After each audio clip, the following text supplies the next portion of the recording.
जब पास में खड़े शौर्य ने रजत और उसके साथियों की बातें सुनी तो उसके दिल में शिप्रा के लिए हमदर्दी का भाव पैदा हुआ। वो शिप्रा को हर हाल में इस हैवान से बचाना चाहता था, लेकिन उसे समझ नहीं आ रहा था कि वो सबके सामने आए बिना रजत के प्लान पर पानी कैसे फेर पाएगा। तभी अचानक उसे शिप्रा का मासूम चेहरा याद आने लगा। कितनी मजबूर थी वो शादी वाले दिन। और तभी शौर्य ने निर्णय लिया कि वो अंतिम क्षण तक पुलिस का इंतजार करेगा, लेकिन अगर कोई रास्ता ही नहीं बचा तो शिप्रा के लिए सामने आने से भी नहीं हिचकिचाएगा। मजबूरी में ही सही, पर शिप्रा से उसकी शादी हो चुकी थी और पत्नी की रक्षा करना पति का धर्म होता है। अब वो शिप्रा को भगवान के भरोसे नहीं छोड़ सकता था। वहीं अब गुंडों ने रजत को कोई नसीहत देने की जुर्रत नहीं की और वो सब भी अपने बॉस के पीछे मंदिर की सीढ़ियां चढ़ने लगे। शौर्य भी सावधानी के साथ उन सबके पीछे हो लिया। वहीं मंदिर में पुजारी बाबा पूजा की प्रक्रिया पूरी कर चुके थे। जाओ बेटी, मंदिर की परिक्रमा कर लो। हाँ बेटी, तुम परिक्रमा कर लो, हम भोग लगाकर और दान दक्षिणा देकर आते हैं। राहुल, तुम भी दीदी के साथ जाओ। राहुल के साथ शिप्रा मंदिर से बाहर आई और मुख्य मंदिर की परिक्रमा के लिए बढ़ने लगी, जहां पहले से ही कई लोग परिक्रमा कर रहे थे।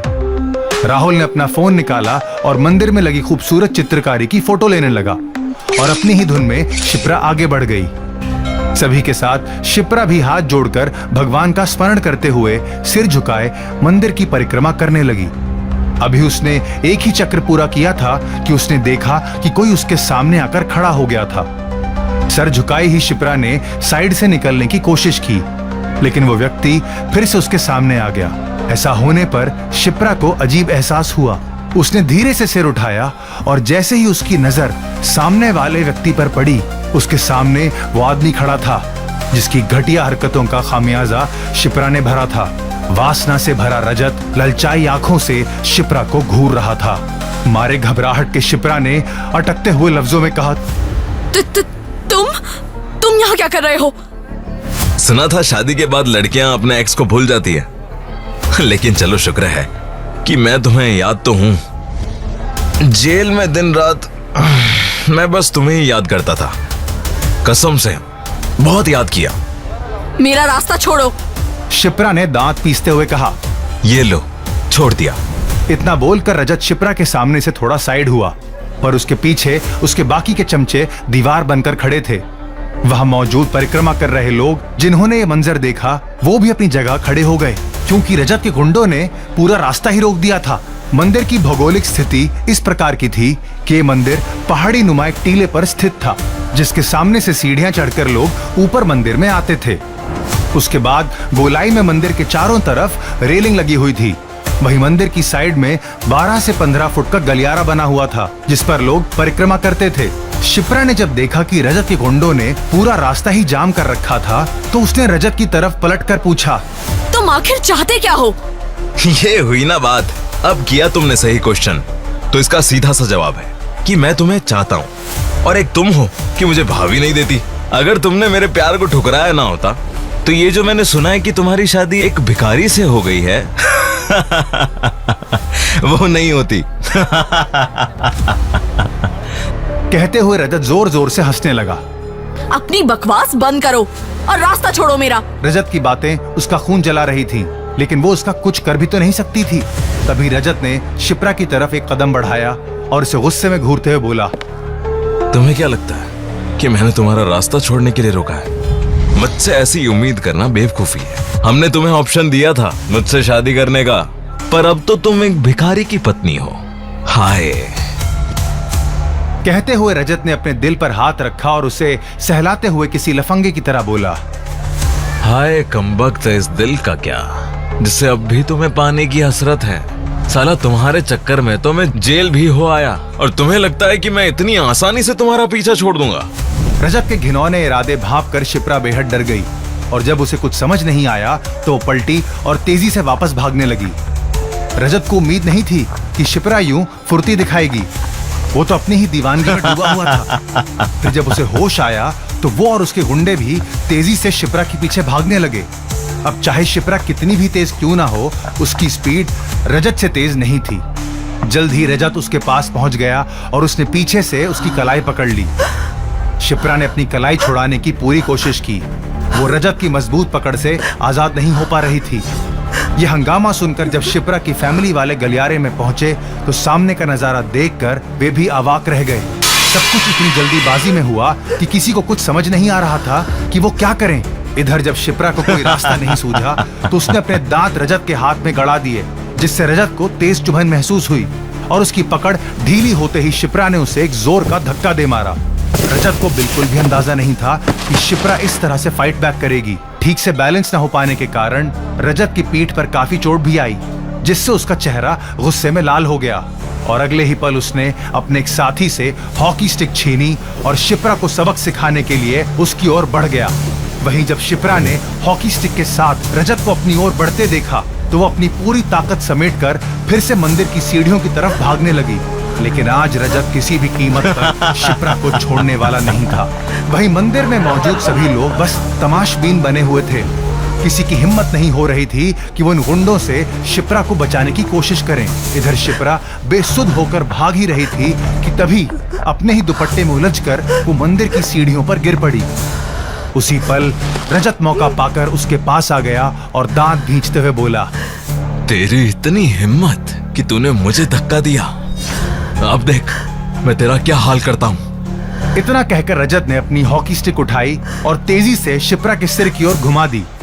वहीं जमीन पर पड़ी शिप्रा ने जब देखा कि अब बचने का कोई रास्ता नहीं है तो उसने बस जोर से अपनी आंखें बंद कर ली। वो समझ गई कि अब उसका सिर फूटने से कोई नहीं बचा सकता। पर यह क्या? आंखें बंद किए ही शिप्रा ने महसूस किया कि हॉकी टकराने की आवाज तो आ रही है पर उससे नहीं। ये कैसे हो सकता है?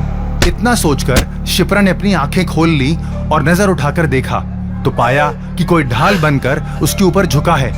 वो जो कोई भी था, शिप्रा पर पड़ने वाली सभी लाठियां वो अपनी पीठ के ऊपर ले रहा था। शिप्रा समझ नहीं पाई कि ये कौन है जो अपनी जान दांव पर लगाकर उसे बचाने के लिए सामने आया है। इधर जब रजत ने उस व्यक्ति को शिप्रा की ढाल बने देखा तो उसका हाथ रुक गया। इधर डर से नीचे बैठ चुकी शिप्रा के चेहरे पर खून की कुछ बूंदें गिरी तो उसने सर उठाकर ढाल बने उस व्यक्ति को ध्यान से देखा। उस व्यक्ति के चेहरे पर नजर पड़ते ही शिप्रा की आंखें फैल गई। एक पल के लिए तो उसे अपनी आंखों पर विश्वास ही नहीं हुआ। वो कल्पना भी नहीं कर सकती थी कि ऐसे मौके पर ये इंसान उसकी रक्षा के लिए आ जाएगा। जी हाँ, वो कोई और नहीं, शिप्रा का बेगर हस्बैंड शौर्य था। अब शिप्रा ही नहीं, वहां मौजूद हर इंसान हैरान था कि इतने सब लोगों के बीच किसी ने एक लड़की की इज्जत बचाने की हिम्मत की, तो वो भी एक भिखारी। बलवंत राय भी वहां दूर से ही ये सब देख रहे थे। ये सब इतनी जल्दी हुआ कि उन्हें खुद कुछ करने का समय ही नहीं मिला। इधर रजत ने जब शिप्रा के इस रक्षक को देखा तो वो हैरान रह गया। खास तौर पर उसकी वेशभूषा और स्थिति देखकर रजत एक पल के लिए भौचक्का सा खड़ा रह गया। फिर उसने खुद को संभाला और वहीं उपस्थित भीड़ पर तंज कसते हुए कहा, कमाल है भाई, यहाँ इतने लोगों में अगर किसी का ज़मीर जागा भी तो एक भिखारी का। वहीं जब शौर्य ने देखा कि रजत ने हॉकी स्टिक चलाना बंद कर दिया है तो वो अपनी जगह पर खड़ा हुआ और पीछे पलटा। शौर्य सीधा तो हो गया था पर वो शिप्रा के सामने से नहीं हटा।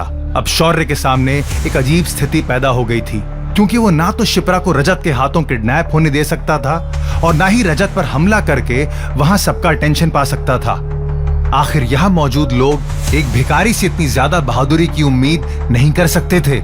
ऐसे में अगर शौर्य कोई हीरोइक कारनामा कर देता तो वहां मौजूद लोगों के लिए विश्वास करना मुश्किल हो जाता कि शौर्य सच में कोई भिखारी है। शौर्य ये बिल्कुल भी नहीं चाहता था कि उसकी सच्चाई बाहर आए और तभी रजत ने शौर्य की बहादुरी का मजाक बनाते हुए कहा, ए भिखारी, मैं तेरी हिम्मत की दाद देता हूँ। इन तमाशबीन मुद्दों को दिखाया कि बस एक तेरे अंदर ही शेर जैसा दिल धड़क रहा है, लेकिन हमारे सामने शेर बनने का कोई फायदा नहीं। तू बेमौत मारा जाएगा। इसलिए मेरा कहना मान और एक साइड में खड़ा होकर तू भी बस इन लोगों की तरह तमाशा देख। क्या समझा? शौर्य ने तो जैसे रजत की बातों पर कोई ध्यान ही नहीं दिया। वो तो बस चाह रहा था कि पुलिस जल्दी से आ जाए। वो मन ही मन बोला, मुझे लगा था पुलिस बस फिल्मों में ही देर से आती है, कहाँ रह गए ये लोग। इधर जब रजत ने शौर्य की तरफ से कोई भी एक्शन होते हुए नहीं देखा तो कंधे उचकाते हुए बोला, जब तू खुद अपनी मौत को दावत देना चाहता है तो अब मैं क्या ही कर सकता हूँ। कहते हुए रजत ने अपनी हॉकी स्टिक उठाई। वो शौर्य पर वार करने ही वाला था कि तभी शिप्रा का छोटा भाई राहुल बीच में आ गया और उसने रजत की हॉकी स्टिक पकड़ ली। रजत ने राहुल की इस हरकत को देखा तो उसने घिन्न भरी नजरों से उसे घूरा और बोला, अबे यार, अब इस चूहे के भी पर निकल आए। बेटा छोड़ो इसे वरना लग जाएगी। कहते हुए रजत जोर लगाकर हॉकी स्टिक छुड़वाना चाह रहा था, लेकिन राहुल ने उसे मजबूती से पकड़ रखा था। तभी रजत ने गुस्से भरी आंखों से अपने साथियों को देखा। कमबख्तों, देख क्या रहे हो तुम सब? हर चीज तुम्हें बोलनी पड़ेगी क्या? पकड़ो इसे। रजत का आदेश पाते ही उसके 2 गुर्गे आगे आए और उन्होंने राहुल को खींचकर उसे रजत से अलग कर दिया। राहुल कसपसाता रहा, पर रजत के गुर्गों ने उस पर कोई रहम नहीं किया। अब रजत का टारगेट राहुल बन चुका था। वही राहुल को रजत के गुर्गों में फंसा देखकर शिप्रा की जान हलक में आ गई। तो क्या होगा आगे? क्या एक बार फिर राहुल को बलि का बकरा बनाकर शिप्रा के साथ मनमानी की जाएगी, या इस बार शौर्य अपनी पहचान उजागर कर रजत को सबक सिखाएगा? जानने के लिए सुनते रहिए beggar husband only on pocket FM।